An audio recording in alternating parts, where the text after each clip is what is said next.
Hey everyone, I'm Julie Barrett, founder of Conservative Ladies of America, and I've got a special treat for you today on this Bill of the Day video.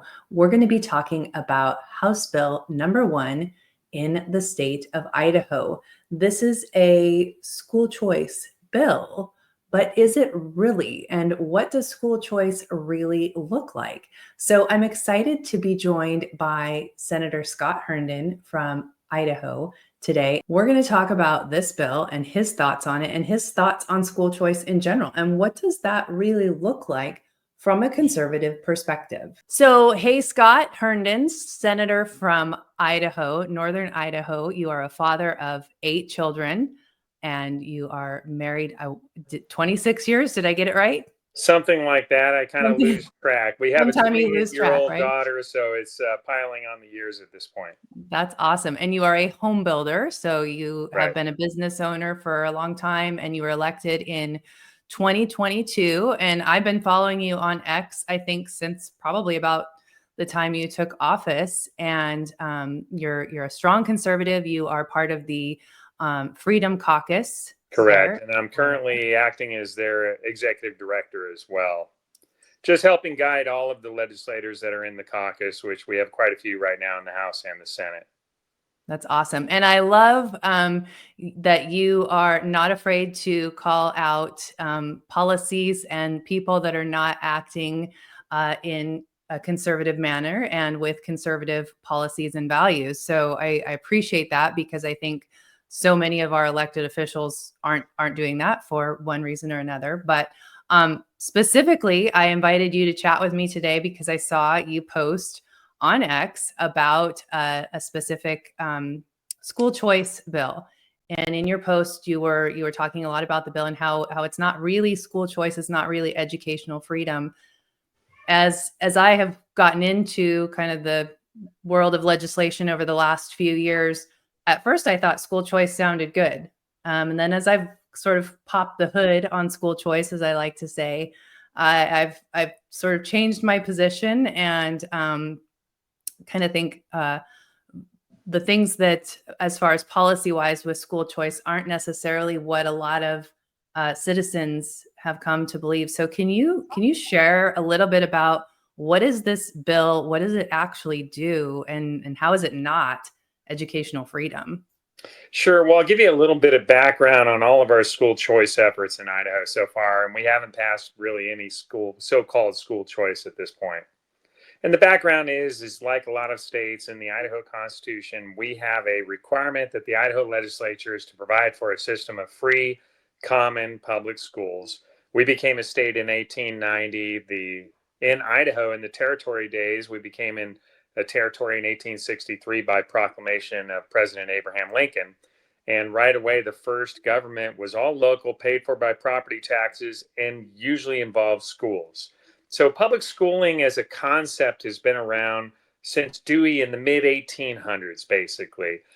If we were going to start today, I don't think this is the system that we would have designed, but that was a different era.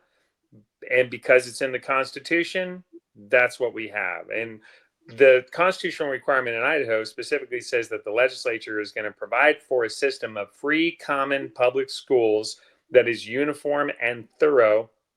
And the purpose is stated right in Article 9, Section 1. And it says that we're going to produce intelligent people who can keep the American Republic, in essence. Okay, so then the impetus for school choice is, are we accomplishing that goal? Are we producing intelligent people? And our reading proficiency, just like in other states, in Idaho, at grade level, at 8th grade and 12th grade, is under 40% across the state. There are a few exceptions. For example, one of my school districts is a little bit higher than that, but then one of my school districts is lower than that. So that's the average, 40%. Now that means, and I pinned the state superintendent of public instruction, does that mean people really cannot read proficiently at grade level? And she said it's accurate. The numbers are accurate. The schools are underperforming. The schools are oriented in Idaho around the demands of the Idaho School Board Association and the Idaho Education Association. So that's basically your school board group and then your teachers union. And it exists to preserve itself. They think they're doing a good thing. but the results just aren't there. And we're in a new era, we're in a new time with technology where kids' attentions are different. And so we have to have a more adaptive education environment. It's one of the most expensive things we have in the state.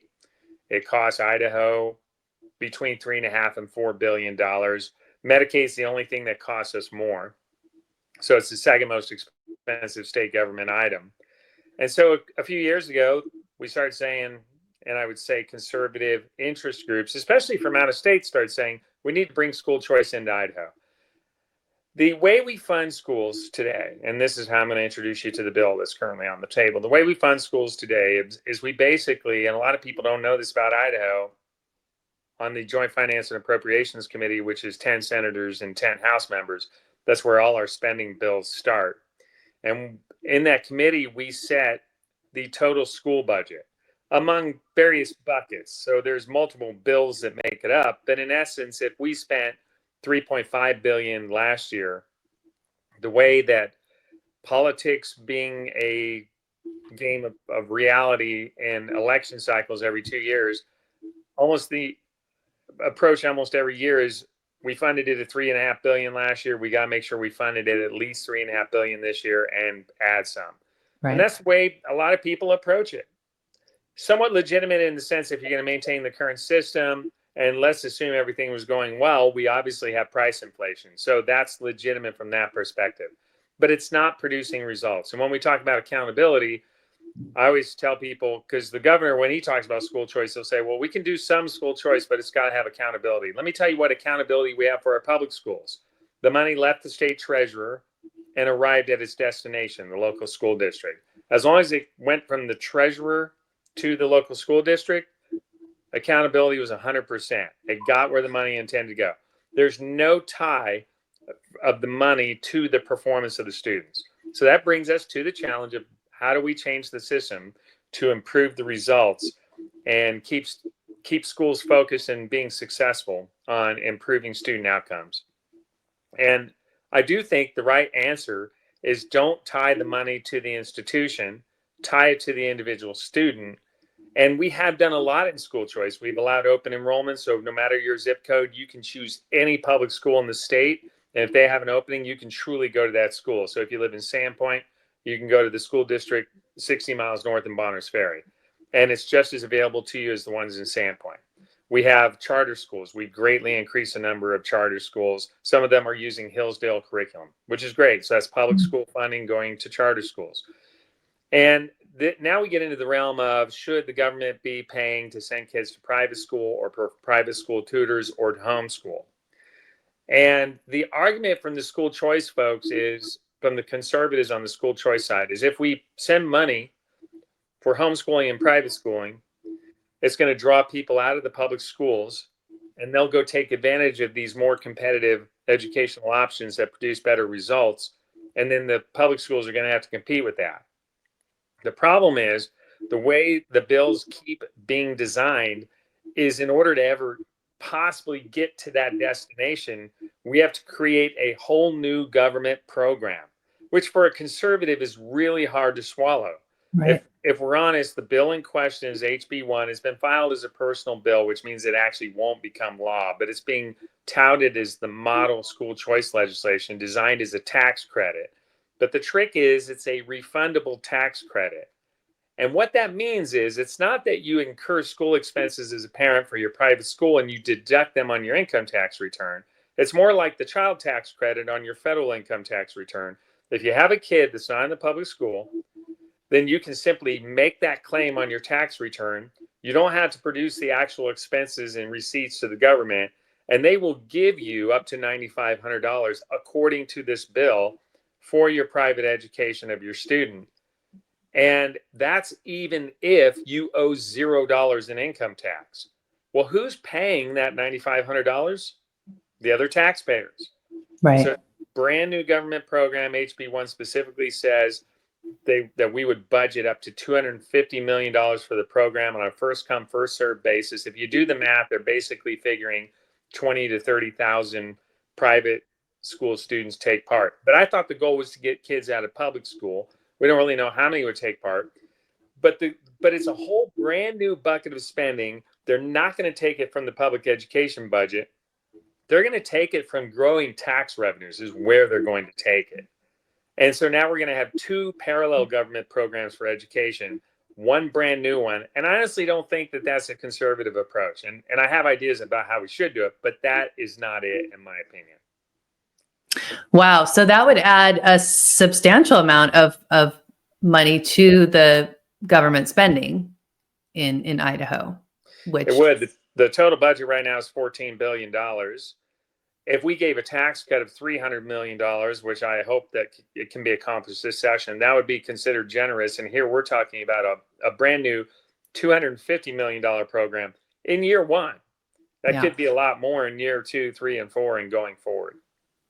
So really, instead of, and this isn't just specific to Idaho, this is happening all across the country, instead of fixing the public education system that we're constitutionally supposed to provide to our citizens, our students, we're just going to come up with some other system, a new government system, adding more government, which conservatives are not for. More, we want to downsize government. So that's interesting when you lay it out that way. So you mentioned that you have a school choice policy in mind. Can you talk about that a little? Sure can. So yeah, the whole idea of these conservatives that are supporting a bill like HB1 is they would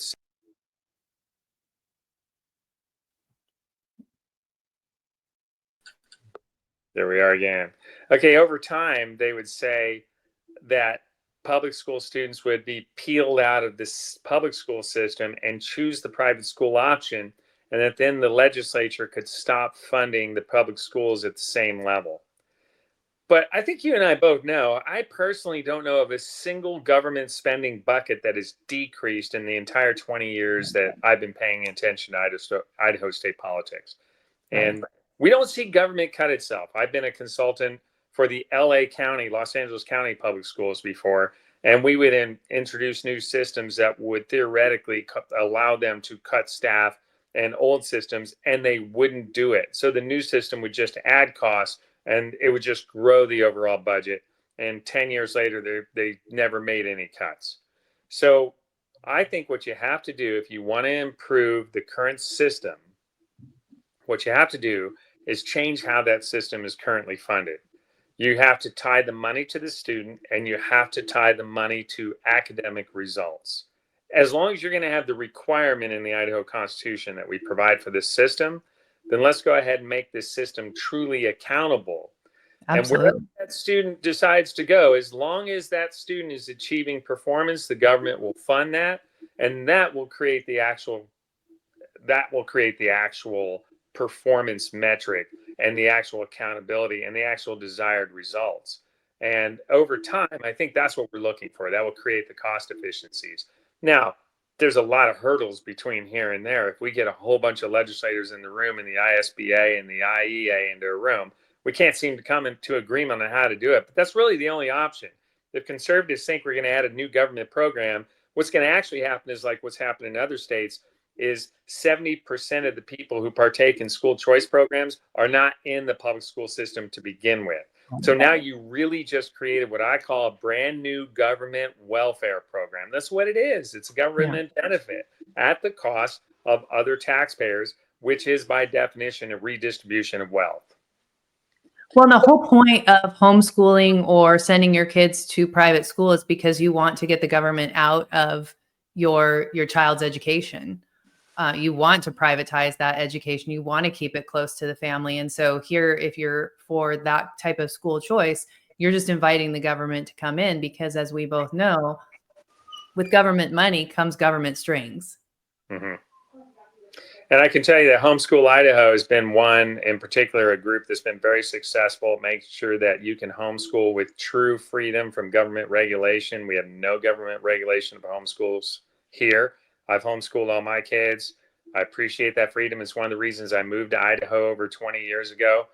And you don't want to grant the government a foot in the door. Now, I'll tell you, a true school choice bill that I've drafted that we're going to run, and we have some Senate sponsors and House sponsors, is a constitutional amendment to the Idaho Constitution that takes away the compulsory attendance requirement in the Idaho Constitution. Because right now it says that the legislature may require the attendance at the public schools of the state, every student by law. In other words, the legislature can pass bills that require you to attend public school. We don't do that right now. We haven't had truant officers in 20 to 30 years. But we should remove that compulsory requirement from the Constitution. And then instead, I insert in there into the Constitution something that reads like the Second Amendment, that presumes there is a right of parents to educate their children outside of the government school system without regulation. In other words, I there's love a that. freedom there that shall not be infringed. And so that to me is true school. I hope you enjoyed hearing from Senator Herndon today. It was fun for me to branch out into Idaho and talk to an Idaho legislator about some of their proposed policies. And I look forward to chatting with Scott and other legislators in Idaho and other states as we move forward into 2025. So I'd love to hear from you. If you're in Idaho, especially, I'd love to hear what you think of this bill. I know my Washington friends probably watched that and got really jealous because he had some great ideas for policy that would really positively impact families. And I think I got an idea, I know, for at least here in Florida. So weigh in, let me know what you think.